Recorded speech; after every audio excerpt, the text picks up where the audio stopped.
Bernardo, boa tarde, lideranças. Quero saudar aqui essa mesa, a bancada de advogados e advogadas indígenas. Eu sou Ivo Marcos lá de Roraima, atuo um pouco mais de 5 anos como advogado do Conselho Indígena de Roraima. Nosso cacique coordenador Edinho está ali, trazendo o espírito do momento indígena de Roraima. É uma felicidade participar dessa mesa com os colegas, mais uma vez, trazendo algumas informações, cacique, lideranças, sobre o marco temporal. Mas nós precisamos entender muito mais do que isso. O Estado brasileiro sempre é o Estado que viola os direitos dos povos indígenas. Nós mudamos de governo, mas as forças extremistas, radicais, genocidas continuam aí no Congresso Nacional. Isso fica bem claro. Nós mudamos o governo, mas não mudamos o Congresso Nacional. A maioria estão aí, podem inclusive pedir o impeachment do presidente Lula. E nós temos que ter nas nossas cabeças que daqui a 2 anos e meio, por aí, vai mudar de governo de novo. Mas essas forças no Congresso Nacional continuam trabalhando, como o doutor Edinaldo trouxe. Nós derrubamos o marco temporal no Supremo Tribunal Federal. Vocês sabem que eu, doutor Eloy, doutora Samara, doutora Cris e outros colegas advogados indigenistas fizemos a sustentação oral, falamos aos ministros do Supremo Tribunal Federal que marco temporal é uma grande mentira, é fake news, não existe nenhuma previsão no texto da Constituição. Mas o que os senadores, deputados que não gostam dos povos indígenas, têm ódio aos povos indígenas, fizeram? Pegaram 490, transformaram em lei 14.701/2023, colocaram o marco temporal, foi enviado lá para o presidente Lula, ele vetou, os vetos foram derrubados mais uma vez pelo Congresso Nacional, e aí promulgaram, publicaram a lei, e essa lei está valendo. Tem muitas terras indígenas, inclusive lá no meu estado de Roraima, que os ruralistas, fazendeiros, deputados, senadores, governadores que apoiam o marco temporal, eles agora estão usando a lei para peticionar nos processos, quer dizer, eles já estão movimentando os processos para dizer que existe a lei no Brasil que fala do marco temporal. Então, a lei passou, está valendo, e ainda nós não temos nenhuma decisão por parte do Supremo Tribunal Federal. O ministro que relata os processos que a PIB e as organizações indígenas entraram contra essa lei ainda não foi despachado pelo ministro Gilmar Mendes.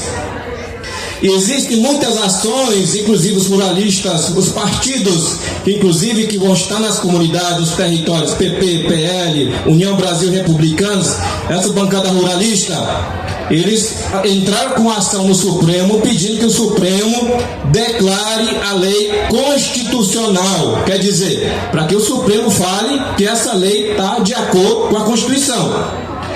Em contrapartida, nós entramos, a PIB, dizendo que a lei é inconstitucional. Quer dizer, não está de acordo com a Constituição. O que foi feito até agora? Nada.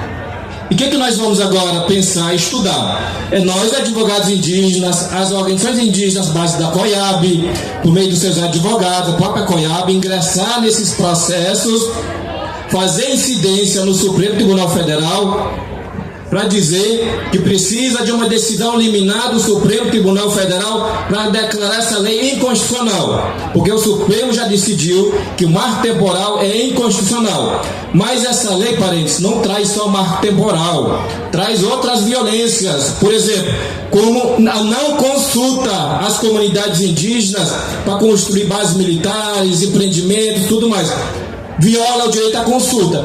A própria discussão, a aprovação dessa lei, viola o nosso direito à consulta, que é garantido lá na Convenção 69, como o doutor Edinaldo falou, da OIT. Entenderam? Então a gente precisa se articular. Mas, para finalizar minha fala, lideranças, que eu costumo falar aqui, para demarcar nossas terras indígenas, não falta dinheiro, meus colegas advogados, não falta. Só para vocês anotarem, eu acredito que as lideranças de todos os estados da Amazônia brasileira estão aqui ouvindo, e lá em Roraima nós temos esse acompanhamento e essa incidência, a estratégia jurídica política também. Só para vocês terem uma ideia de quando o presidente Lula assumiu, o que ele já fez até agora de dinheiro, o que ele anunciou.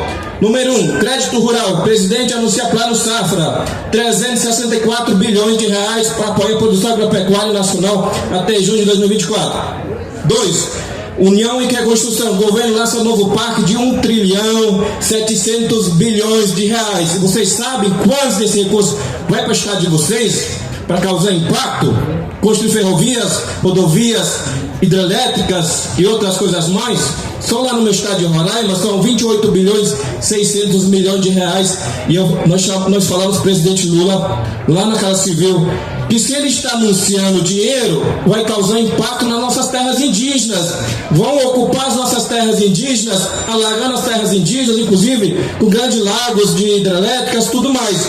E isso a gente precisa acompanhar. Outro, 3, Fundo Clima. Aqui tem 10 bilhões, 400 milhões para apoiar a política nacional sobre mudanças do clima. E esse dinheiro vai chegar como até as comunidades. Nós temos Fundo da Amazônia, pelo que eu sei, no mínimo 3 bilhões, 200 milhões de reais, que nós que preservamos, cuidamos da Amazônia.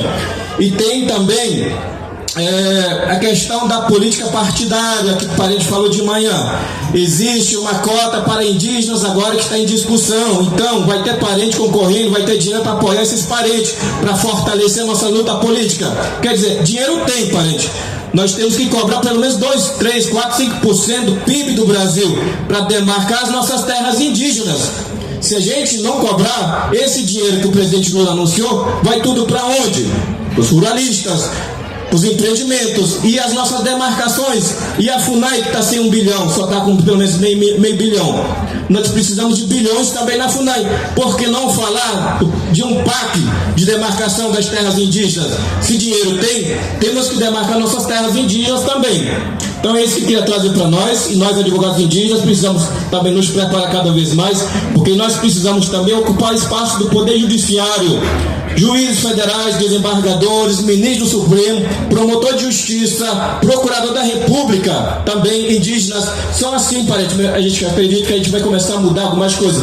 E eleger nosso representante, vereador, deputado federal, estadual, prefeito, governador e quem sabe um dia presidente da República Indígena.